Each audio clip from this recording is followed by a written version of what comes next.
Assalamualaikum warahmatullahi wabarakatuh. Halo semuanya, perkenalkan nama saya Maharani Eria Angelin dengan NIM 230514603774 dari kelas PI 10. Pada kesempatan kali ini saya akan membahas salah satu instrumen tes inventory dalam psikologi, yaitu Back Depression Inventory atau BDI. Nah, sebelum kita masuk ke BDI, kita kenalan dulu nih dengan depresi. Depresi itu sendiri adalah seperangkat pikiran dan keyakinan negatif tentang diri sendiri, dunia, dan masa depan. Salah satu cara untuk mengukur depresi adalah dengan alat ukur yang dibuat oleh Aaron Beck, yaitu Back Depression Inventory atau BDI. Tes ini tuh menilai bagaimana perasaan individu dalam 2 minggu terakhir. Jadi, Back Depression Inventory atau BDI menurut Aaron C. Beck adalah sebuah instrumen penilaian psikologis berupa inventarisasi self-report yang terdiri dari 21 pertanyaan multiple choice yang dirancang untuk mengukur tingkat keparahan depresi pada individu tersebut. Dan juga BDI ini dibuat untuk digunakan orang berusia 13 tahun ke atas, serta bertujuan untuk screening depresi, mengukur tingkat keparahan, dan monitoring progres.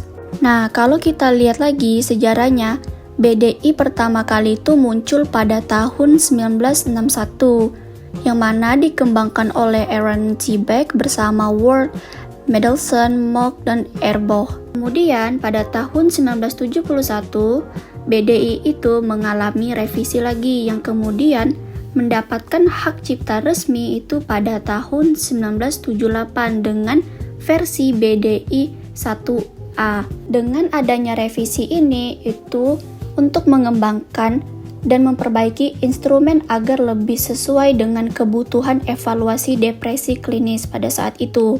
Sehingga sekitar tahun 1996 BDI 2 itu diluncurkan untuk menyesuaikan dengan kriteria diagnosis gangguan depresi Meyer dalam DSM-4 dan hingga kini BDI menjadi tetap salah satu alat ukur depresi paling banyak digunakan. Nah, di dalam BDI itu terdapat 21 item yang mencakup berbagai gejala depresi. Misalnya dari perasaan sedih, rasa putus asa, rasa gagal, rasa bersalah, sampai gejala fisik seperti gangguan tidur, rasa lelah, perubahan nafsu makan, hingga penurunan minat seksual. Nah, di sini kita bisa bagi 21 item tadi menjadi 3 aspek utama. Yang pertama itu aspek afektif yang berkaitan dengan emosi dan perasaan. Yang kedua aspek kognitif yang berhubungan dengan pikiran dan penilaian diri. Dan yang terakhir yaitu aspek somatik yang mencakup gejala fisik seperti tidur, makan, dan energi. Sekarang kita masuk ke perbedaan versi BDI. Versi pertama yaitu BDI asli pada tahun 1961. Pada BDI asli ini menilai perasaan dalam 1 minggu terakhir. Lalu pada tahun 1978 itu muncul BDI 1A yang mana versi ini masih menggunakan 21 item, tapi bahasanya diubah lebih jelas dan rentang waktunya diubah menjadi 2 minggu terakhir. Kemudian pada tahun 1996 itu hadir BDI 2. Isinya tetap 21 item, tetapi ada beberapa yang diganti supaya sesuai dengan kriteria depresi Meyer di DSM-4. Dan untuk skornya sendiri, ketiga versi ini masih menggunakan skor yang tetap sama, yaitu dari 0 sampai 63. Selanjutnya, kita masuk ke administrasi tes BDI.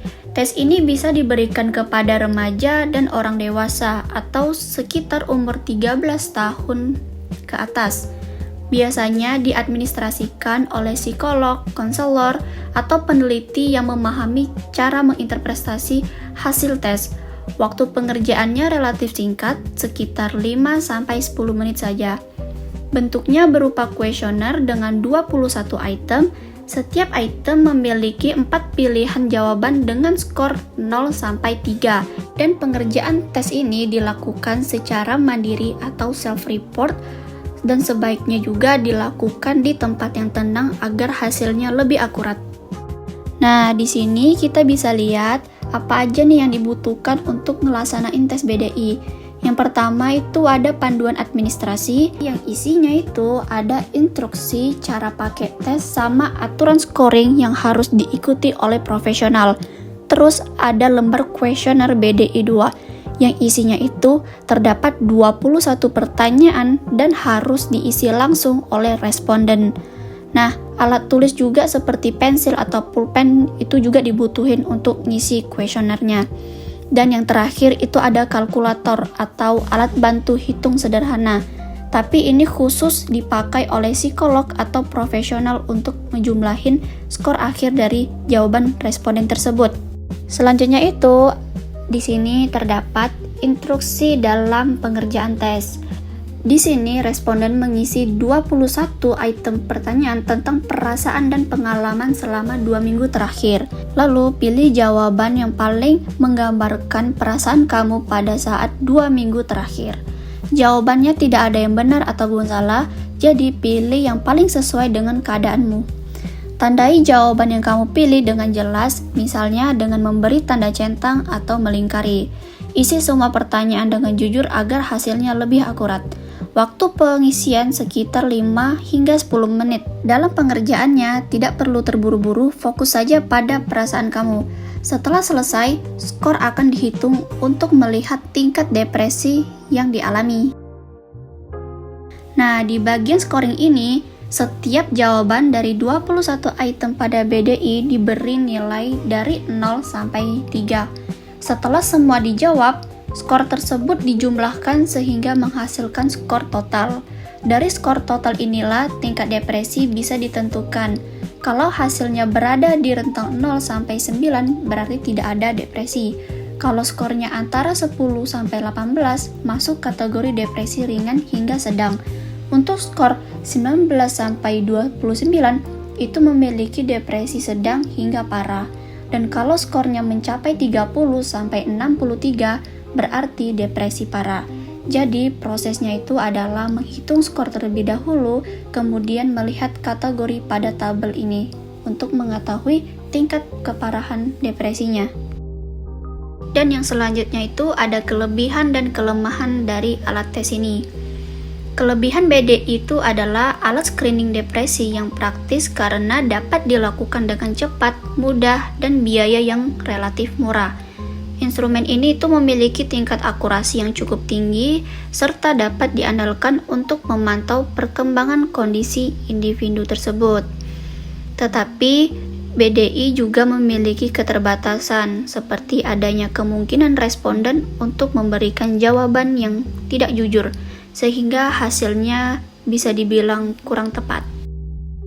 Baiklah, demikian penjelasan mengenai Back Depression Inventory atau BDI. Apabila terdapat salah kata atau kekurangan dalam penyampaian saya mohon maaf. Terima kasih telah menonton video ini. Wassalamualaikum warahmatullahi wabarakatuh.